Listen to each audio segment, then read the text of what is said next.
नमस्कार दोस्तों, आप देख रहे हैं रियल क्राइम हिस्ट्री और मैं हूं आपके साथ खुर्शीद आलम। दोस्तों, भूत और प्रेत की कहानियां तो बहुत सारी आप सबने सुनी होगी, लेकिन आज जो मैं कहानी सुनाने जा रहा हूं इसे सुनकर आप भी दंग रह जाएंगे कि क्या कोई भूत किसी भी लड़की को प्रेग्नेंट कर सकता है। तो आप कहेंगे कि बिल्कुल भी नहीं, लेकिन ऐसा हुआ है। और ये जो कहानी मैं सुनाने वाला हूँ, इस कहानी को आप पूरा ज़रूर सुनिएगा कि कैसे एक भूत ने दो लड़कियों को प्रेग्नेंट किया। जो कॉलेज जाया करती थी, खूबसूरत और बेहद ही हसीन लड़की थी, उस लड़की को जो है प्रेग्नेंट किया। और ये बात जब सामने आई तो लोग भी इस बात को सुनकर दंग और हैरान रह गए। तो आइए जानते हैं इस पूरी कहानी को। दोस्तों, कहानी में आगे बढ़ूँ उससे पहले आप सभी से एक ही रिक्वेस्ट है कि दोस्तों आप हमारे चैनल को ज़रूर सब्सक्राइब करें, वीडियो को भी लाइक करें और कमेंट भी करके अपनी राय ज़रूर दिया करें, क्योंकि लगातार मैं कहानियाँ लेकर आ रहा हूँ और चैनल थोड़ा सा ग्रो नहीं हो रहा है। तो अगर आप सपोर्ट करेंगे तो सब्सक्राइब करेंगे तो हमें अच्छा लगेगा और नई नई कहानियाँ भी आप सभी को सुनने को मिलती रहेगी। साथ ही आपको एक तरीके से यूँ कहे कि जागरूक भी करता रहूँगा। तो चलिए कहानी की शुरुआत करते हैं। कहानी गुजरात की है। गुजरात का एक जगह है गांधीनगर, और उसी गांधीनगर इलाके में एक गांव है चितौड़ा, और उसी चितौड़ा में रहने वाली एक प्रियंका नाम की लड़की अपने खेत पर गई हुई थी कुछ काम से। खेत से जब वो वापस लौटती है तो घर जैसे ही वो पहुंचती है तो वो एक अचेत अवस्था में थी, यानी कि एक बेहोशी की हालत में वो चली जाती है। उसकी माँ होती है, उसकी माँ जो है वो प्रियंका से पूछती है क्या हुआ, लेकिन वो कुछ भी बताने की स्थिति में नहीं होती। फिर ये लोग जो है घबरा कर फ़ौरन उस लड़की को लेकर एक छोटा सा हॉस्पिटल होता है, डॉक्टर के पास लेकर जाते हैं। डॉक्टर के पास जाते जाते रास्ते में ही ये लड़की जो वो ठीक हो जाती है, और फिर डॉक्टर के पास जाते हैं ये लोग, चेकअप करते हैं। उसके बाद वापस ये प्रियंका को लेकर ये लोग घर आ जाते हैं। अब घर आने के बाद प्रियंका से जो है उसकी माँ पूछ रही थी कि आखिर तुम्हें हुआ क्या था और तुम क्यों बेहोश हो गई थी। उसके बाद जो प्रियंका बताती है, कहती है कि एक उसके पड़ोसी में रहने वाला धर्मेश नाम का शख्स होता है, वो उसके साथ जो है छेड़छाड़ करता है, उसके सपनों में आता है, और वो जब खेत गई हुई थी तो उसके साथ वो ज़बरदस्ती कर रहा था, बल्कि उसका हाथ भी जो वो पकड़ रहा था।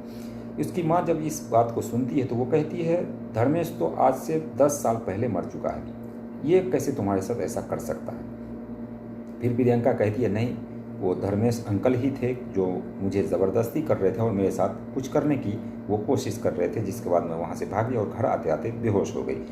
अब कुछ दिनों का वक्त बीतता है, 1-2 दिन का वक्त बीतता है। उसके बाद आसपास के लोगों को भी ये पता लगती है, तो कुछ लोग उसको सजेशन देते हैं उसकी मम्मी को कि प्रियंका को क्यों ना एक तांत्रिक के पास ले जाया जाए, क्योंकि इसकी जो दिमागी हालत जिस तरीके से ये बता रही है, कहीं ना कहीं भूत प्रेत का साया हो सकता है। अब इसकी माँ जो सुनती है तो वो उस बाबा का एड्रेस लेती है, जिसका नाम चंद्र प्रकाश होता है। चंद्र प्रकाश का एड्रेस ले करके ये दोनों माँ बेटी उसी चंद्र प्रकाश जो तांत्रिक था उसी के पास पहुँचती है।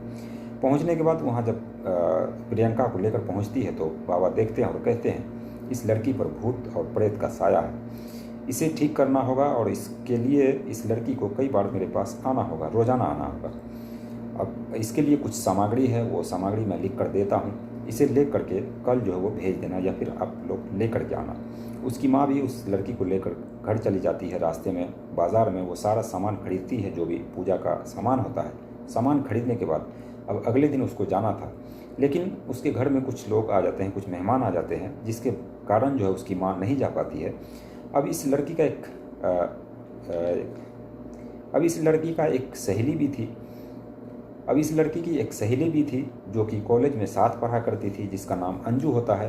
तो अंजू को ये प्रियंका के साथ कर देती है और कहती है अंजू के साथ तुम चली जाओ, आज मैं नहीं जा पाऊँगी, घर पे मेहमान आ गए हैं।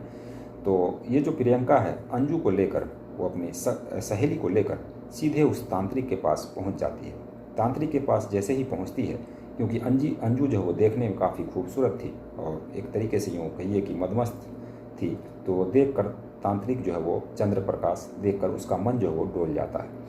अब ये पूजा का सामान लेता है और सामान लेने के बाद कुछ पूजा वगैरह करने लगता है उस प्रियंका पर, और प्रियंका जो है वो बेहोश हो जाती है। एक तरीके से यूँ कहिए बेहोश नहीं होती, बल्कि वो उस पूजा में खो जाती है। अब अंजू को कहता है ये चंद्र प्रकाश कि तुम्हारे ऊपर भी इसका साया आ सकता है, क्योंकि तुम इसके साथ आई हो और इसके साथ तुम रहती हो, तो ये साया तुम्हारे ऊपर भी आने ही वाला है, तुम्हें भी कुछ पूजा वगैरह करानी होगी। अब अंजू भी डर जाती है, चौंक जाती है। तो अंजू कहती है ठीक है कि आप थोड़ा बहुत जो झाड़ फूँक कर दीजिए ताकि मेरे ऊपर ना आए। तो तांत्रिक कहता है ठीक है, मैं तुम्हें जो झाड़ फूँक करूँगा। अब अंजू को एक कमरे में ले जाता है ये तांत्रिक और कुछ उसको सूंघा देता है ताकि वो थोड़ी देर के लिए बेहोश हो जाती है। बेहोश होने के बाद उसके तन से एक एक कपड़े वो अलग करता है। अलग करने के बाद करीब 2 घंटे तक उस अंजू के साथ वो रेप करता है और इस रेप की घटना को अंजाम देता है। उस 2 घंटे में उसने कई बार अंजू के साथ रेप किया। अब फिर उसके बाद 2 घंटा जब पूरा होता है तो अंजू को धीरे धीरे होश आता है। होश आने के बाद उसके जो बदन है वो टूट रहा था। बदन के अंदर से एक अजीब सी जो है उसको फीलिंग आ रही थी जो वो समझ नहीं पा रही थी। और वो अपने कपड़े वगैरह ठीक करती है और प्रियंका को लेकर वो सीधे अपने घर आ जाती है। अब कुछ दिनों का वक्त और बीतता है। ये जो प्रियंका है इसके पेट में एक दिन दर्द होता है। दर्द होने के बाद ये बात जो अपनी माँ से बताती है। माँ जो है उस लड़की को लेकर एक हॉस्पिटल जाती है। हॉस्पिटल में जाने के बाद उस लड़की का चेकअप कराया जाता है।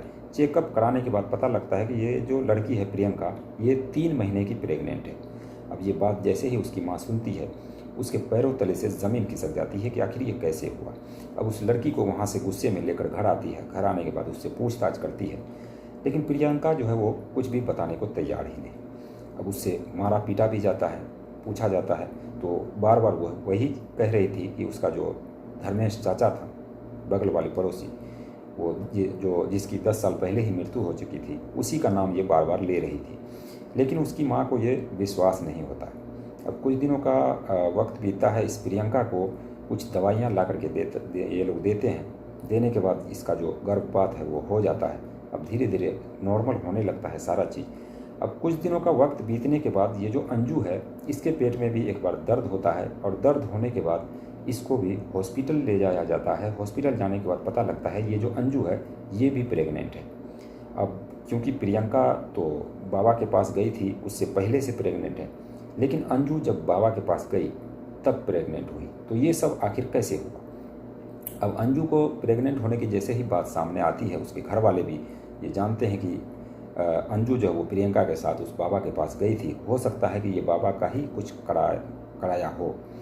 अब सीधे ये लोग क्या करते हैं कि सीधे पुलिस स्टेशन जाते हैं और उस बाबा के खिलाफ, चंद्र प्रकाश, उसके खिलाफ FIR दर्ज करते हैं। FIR दर्ज करने के बाद पुलिस जो है फ़ौरन दबिश डालती है उस आश्रम पर। और उस आश्रम पर जाने के बाद वो जो चंद्र प्रकाश बाबा है उसको पुलिस जो है गिरफ्तार कर लेती है। गिरफ्तार करने के बाद अब उससे पूछताछ की जा रही होती है। और इस पूछताछ में जो सामने निकल के आता है दोस्तों वो ये कि चंद्र प्रकाश कहता है दरअसल मैं कोई बाबा नहीं हूँ और मैं एक तरीके से ढोंगी बाबा हूँ, और जो भी लड़कियाँ या फिर महिलाएं हमारे पास आती है मौका देकर उसके साथ मैं शारीरिक संबंध बना लेता हूँ। अब ये बात जैसे ही सामने आई तो ये पुख्ता हो गया कि ये अंजू जो है वो इसी चंद्र प्रकाश से प्रेग्नेंट हुई है। अब लेकिन प्रियंका का यहाँ पर सवाल खड़ा हो रहा था कि प्रियंका तो जब बाबा के पास गई थी कुछ ही दिन हुए थे, जिसके बाद इसके पेट में दर्द हुआ और 3 महीने की प्रेग्नेंट थी। अब इसके बारे में पता लगाया जाता है। पता लगता नहीं है, बल्कि इस प्रियंका को ठीक ठाक तरीके से जब पूछताछ की जाती है, उसके घर वाले पूछते हैं तो पता लगता है कि प्रियंका के पड़ोस में रहने वाला एक लड़का होता है सोम नाम का। उसी सोम नाम के लड़के से प्रियंका जो वो प्रेम कर रही थी और उसके साथ कई बार वो शारीरिक संबंध बना चुकी थी। अब इस शारीरिक संबंध जैसे ही उसने बनाया तो वो कुछ दिनों के बाद प्रेग्नेंट हुई। प्रेग्नेंट होने के बाद अब उसने अपने जो बॉयफ्रेंड है उसको, सोम को, कहता है कि मैं प्रेग्नेंट हो गई हूँ, अब क्या किया जाए। तो सोम जो होता है कुछ दवाइयाँ, कुछ टैबलेट ला करके देता है, प्रियंका को खिलाता है, जिसके बाद उसका गर्भपात हो जाता है। लेकिन ये सिलसिला चलता रहता है।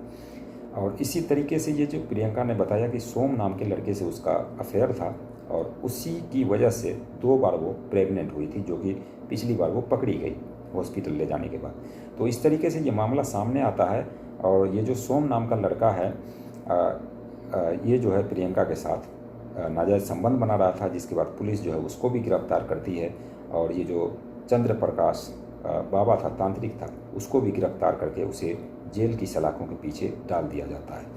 तो ये थी एक अंधविश्वास की कहानी कि कैसे लोग भूत और प्रेत को कहते हैं कि ये प्रेग्नेंट कर देते हैं या फिर ये उसकी जान ले लेते हैं या कुछ भी ले लेते हैं। ये सब कुछ भी नहीं है। और अगर माने कानून में इसकी कोई जगह नहीं है भूत और प्रेत की। भूत और प्रेत कुछ भी नहीं कर सकता किसी का भी, ये मैं मानता हूँ। बाकी आप सब क्या मानते हैं कि क्या भूत प्रेत जो है किसी भी लड़की का प्रेग्नेंट जो है वो कर सकता है किसी भी लड़की को, या फिर कोई नुकसान पहुँचा सकता है? मुझे नहीं लगता कि पहुँचा सकता है, बस एक हवा की तरह है। हाँ, मानता हूँ कि हवा की तरह है, वो कुछ लोगों को दिखता ज़रूर है, लेकिन वो सिर्फ वहम होता है। भूत और प्रेत कुछ भी नहीं होता है और कानून में इसकी कोई जगह भी नहीं है। तो दोस्तों, ये थी एक कहानी, एक भूत प्रेत की और एक बाबा की, जो कि अब मैंने आप सभी को सुनाई। बाकी दोस्तों, इस कहानी को सुनाने का मकसद किसी की भावनाओं को ठेस पहुंचाना नहीं, बल्कि आप सभी को जागरूक करना था कि कैसे लोग अंधविश्वास के चक्कर में आ जाते हैं और ऐसी ऐसी चीज़ों पर यकीन कर लेते हैं, लेकिन उसका जो गुनहगार होता है वो कोई और ही होता है। तो दोस्तों, कहानी कैसी लगी कमेंट सेक्शन में ज़रूर बताइए। चैनल को सब्सक्राइब कीजिए। मिलते हैं नेक्स्ट वीडियो में नई कहानी के साथ। तब तक के लिए बाय बाय, टेक केयर।